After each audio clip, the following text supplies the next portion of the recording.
Well, today we have a guest, Adam Wright. He is from Cahaba Park Church, just outside of Birmingham. He also leads the ministry, The Corner Room, which sets ESV translated scripture to music. He's also my best friend and brother-in-law. So, Adam, thanks for coming in today. Thanks for having me. Appreciate it. I just have 5 questions for you. The first would be, what has been, or who has been a major influence in how you lead worship? I think my mind immediately goes to Bob Coughlin. I remember reading his book, Worship Matters, early on in my music ministry, and it was so helpful, very practical, philosophically, just about what worship is, what we're doing in the service, but then also on the practical side of just like how to work with your musicians, or how to choose songs, or a myriad of topics that were just really helpful.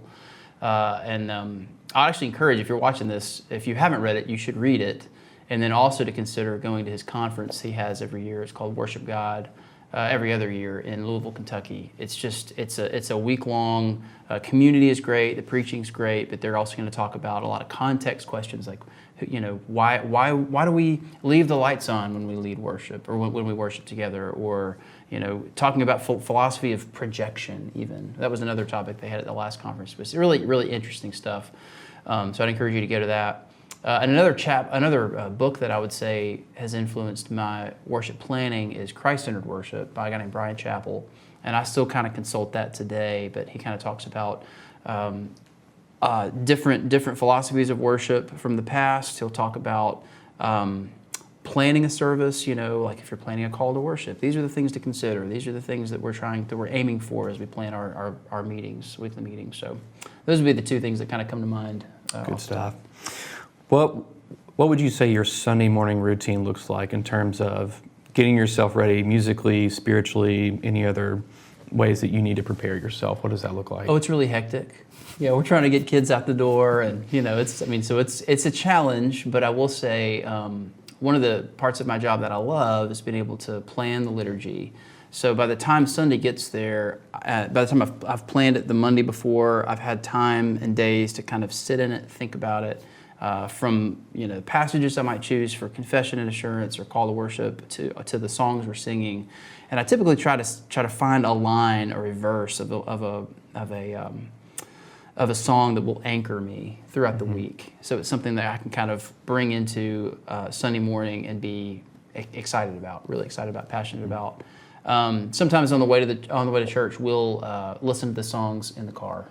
And so the kids kind of have an idea of what we're going to sing, and we can kind of sing those together, and it kind of gets me in the mindset for what we're about to do. Very good. All right, this one's a little bit of a heftier question. You've been at Cahaba Park a long time. You've been leading worship a long time. You've been doing almost 52 rehearsals every year. So by this time, you've probably got a sense of certain common denominators that show up when you're trying to get a band ready to prepare or to lead a song, and certain things that might come up often, certain problems. What are 1 or 2 of those that you've seen come up over the years?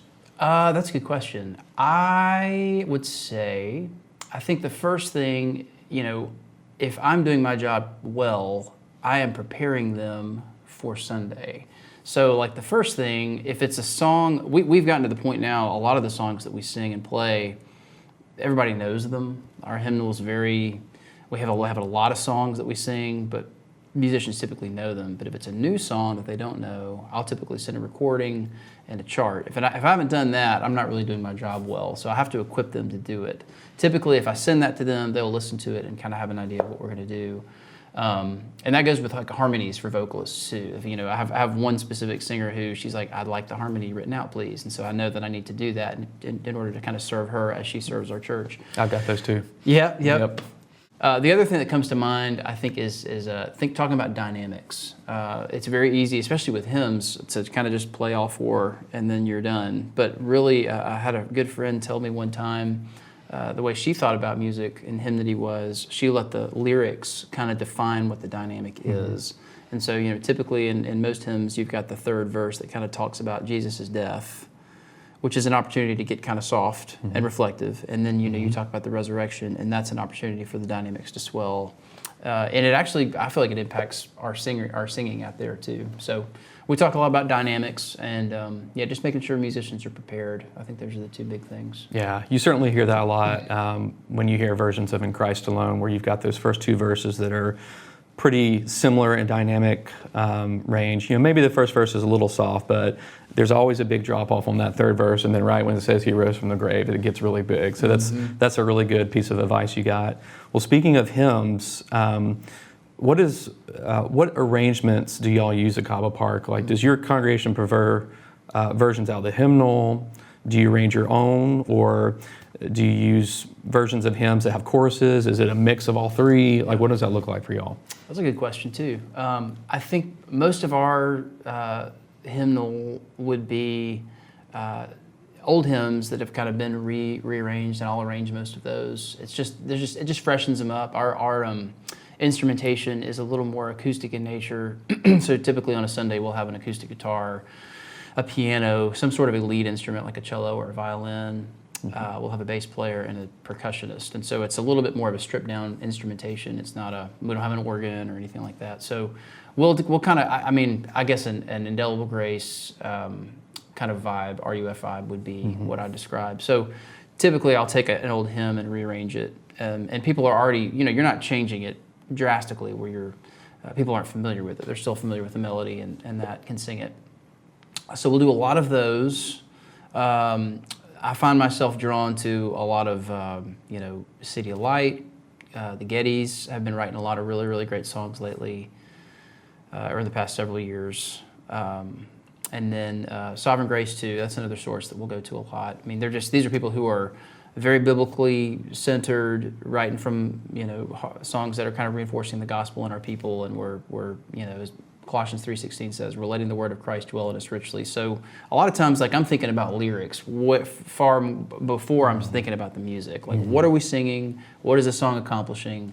And that's kind of the basis from which I'll choose a song for the congregation. But those are kind of the sources that I go to. Does that answer the question? Yeah.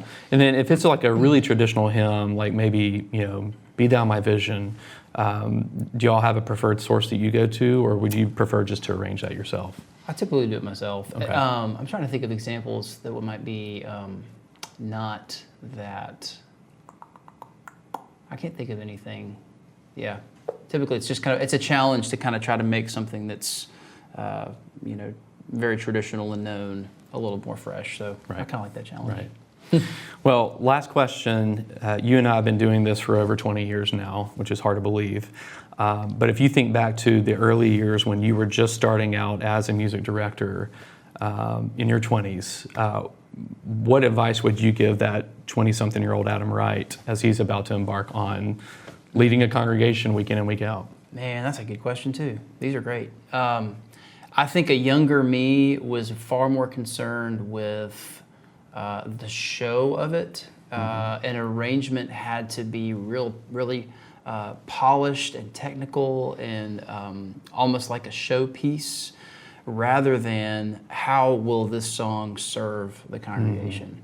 And what I find now is the simpler, the better most of the time. And so pulling back, in the recording studio, I find myself doing this all the time, where you're just, you put all this stuff into a song, and then you start kind of stripping it away to where you just basically have the bones and the things that really make a song work. And I'd say the same thing for congregational worship is, it's not a bad thing to have a lot of instruments up there or a really, really defined arrangement. But again, asking the question, like, how is this serving our people? And how is this basically supporting their singing? That's the most important thing. The congregation is the primary instrument in a worship service. And so if what we're doing up here is distracting them from singing, and I found myself doing a lot of that early on. So that's probably the big advice I give myself. It's amazing how maybe insignificant is not the right word, but how much weight we put to the music. But then the longer we do this, we realize that we're working with people. They might be impressed with how good of a musician you are for the first week or the first 2 weeks, but then after that, it's like, well, if all we care about is the music and we don't care about them, it'll tank pretty fast. So that's really good. Well, these have been 5 questions with Adam Wright. Thanks for watching. If you found this content helpful, I invite you to visit my site, rickbarnesmusic.com, where you can find more video tutorials and a lot of sheet music. Thanks for watching.